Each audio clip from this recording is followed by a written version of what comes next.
அனைவருக்கும் வணக்கங்கண்ணா. நாமக்கல் மாவட்டம் உங்கள் அங்காளவன் பாடி பில்டர் ஆர் ராஜ்குமார் பேசுகிறேங்க. நீங்கள் பார்க்க போகிற வண்டி தூத்துக்குடியில் பொன்வேல்னு சொல்லி தூத்துக்குடியில் மெக்கானிக் லாரி மெக்கானிக் அவருடைய வண்டி ஸ்ரீ முருகன் துணைன்னு நேம்போர்டில் இருக்கும். இது வந்து 16 வீல் வண்டி. இந்த புது சேஸ் வந்து நம்மக்கிட்ட பாடி கேப்பன் கட்டித்தர சொல்லி விட்டாங்க. இப்போ நம்ம வந்து பாடி கேப்பன்லாம் அவங்க கேட்ட மாடலில் கட்டியிருக்கோம். இப்போ உங்கள் அண்ணன் தான் வந்து இந்த வண்டியினுடைய டிரைவர். அண்ணா வணக்கண்ணா. அண்ணா உங்கள் பேருண்ணா? பாலகிருஷ்ணன். அண்ணா உங்களுக்கு ஒர்க்கெல்லாம் நல்லா ஒர்க் நீட்டாக இருக்குண்ணா, நல்லா இருக்குது. நம்ம சொன்ன மாதிரி நல்லா செஞ்சு திருப்தியாக செஞ்சு கொடுத்துருக்கீங்க. சரிண்ணா. பார்த்தீங்கன்னா ஆர்கேன்னு சொல்லி உங்களுக்கு வந்து எல்இடி லைட்டு வந்து அவங்க இன்சில் போட்டு பண்ணியிருப்போம். கேப் முழுக்க ஹைட்ராலிக் மாடலு.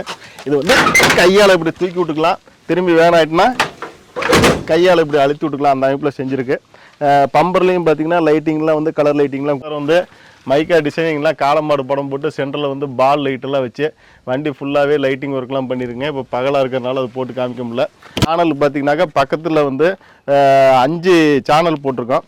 அதே மாதிரி வந்து குறுக்கு சேனல் வந்து பார்த்திங்கன்னா 5க்கு 2.5 சேனல் போட்டிருக்கோம். அந்த 5க்கு 2.5 சேனல் பக்கத்துலேயே அடியில் பார்த்தீங்கன்னா தெரியும் 5க்கு 2.5 பைப்பு ஒன்று கொடுத்துருக்கோம். அதாவது ஒரு சேனலு ஒரு பைப்பு, இந்த பைப்பு கட்டு ஒரு சேனலு ஒரு பைப்பு கொடுத்துருக்கோம். ஏன்னா அவங்க வந்து கொஞ்சம் ஹெவி லோடு ஓட்டுறதுனால தகுடு வந்து பள்ளம் விழுந்துடக்கூடாதுன்னு சொன்னாங்க. அதுக்காக வந்து ஒரு சேனல் ஒன்று கொடுத்து பக்கத்துலேயே வந்து ஒரு பைப் ஒன்று கொடுத்துருப்போம். உங்களோட வண்டியிலையும் பாடி கேப்பன்லாம் கட்டினா நாமக்கல் மாவட்டம் அங்காளவன் பாடி பில்டர் ஆர் ராஜ்குமார் கால் பண்ணுங்கள். மீண்டும் அடுத்த வீடியோவில் சந்திக்கலாம். நன்றி, வணக்கம்.